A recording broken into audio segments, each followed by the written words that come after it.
आध्यात्मिक कहानी सुनने वाले सभी श्रोतागणों को जय श्री राधा कृष्णा। आज की कहानी में एक वृंदावन की सच्ची घटना लेके आई हूँ।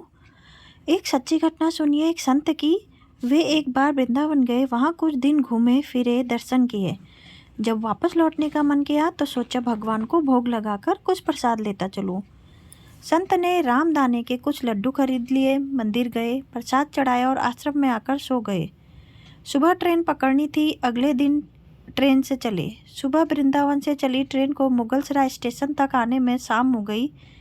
संत ने सोचा भी पटना तक जाने में 3-4 घंटे और लगेंगे।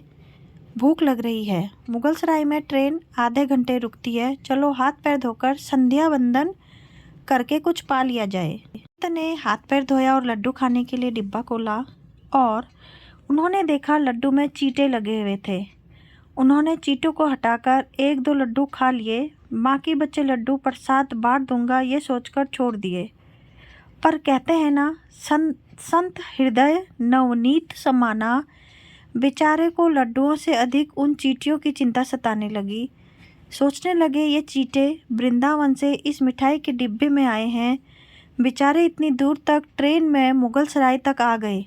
कितने भाग्यशाली थे, इनका जन्म वृंदावन में हुआ था। अब इतनी दूर से पता नहीं कितने दिन या कितने जन्म लग जाएंगे इनको वापस पहुंचने में। पता नहीं ब्रज की धूल इनको फिर कभी मिल भी पाएगी या नहीं। मैं कितना बड़ा पाप कर दिया, इनका वृंदावन छोड़वा दिया। नहीं, मुझे वापस जाना होगा। और संत ने उन चींटियों को वापस उसी मिठाई के डब्बे में सावधानी से रखा और वृंदावन की ट्रेन पकड़ ली। उसी मिठाई की दुकान के पास गए, डिब्बा धरती पर रखा और हाथ जोड़ लिए। मेरे भाग्य में नहीं कि तेरे ब्रिज में रह सकूं, तो मुझे कोई अधिकार भी नहीं कि जिसके भाग्य में ब्रिज की धूल लिखी है उसे दूर कर सकूं।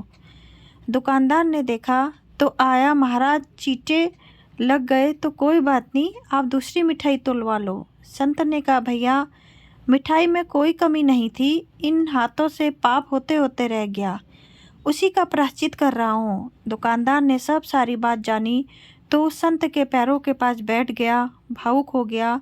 इधर दुकानदार रो रहा था, उधर संत की आंखें गीली हो रही थी। बात भाव की है, बात उस निर्मल मन की है, बात ब्रज की है, बात मेरे वृंदावन की है, बात मेरे नटवर नागर और उनकी राधा रानी की है, बात मेरे कृष्ण की राजधानी की है। बूझो तो बहुत कुछ, नहीं तो बस पागलपन, बस एक कहानी।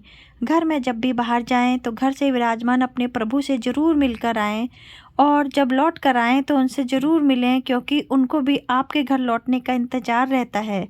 घर में यह नियम बनाएं, जब भी आप घर से बाहर निकलें तो घर के मंदिर के पास 2 घड़ी खड़े रहकर प्रभु चलिए आपको साथ में रहना है, ऐसा बोल कर ही घर से निकलें। क्योंकि आप भले ही लाखों की घड़ी हाथ में क्यों न पहने हो, पर समय तो प्रभु के हाथ में ही है ना।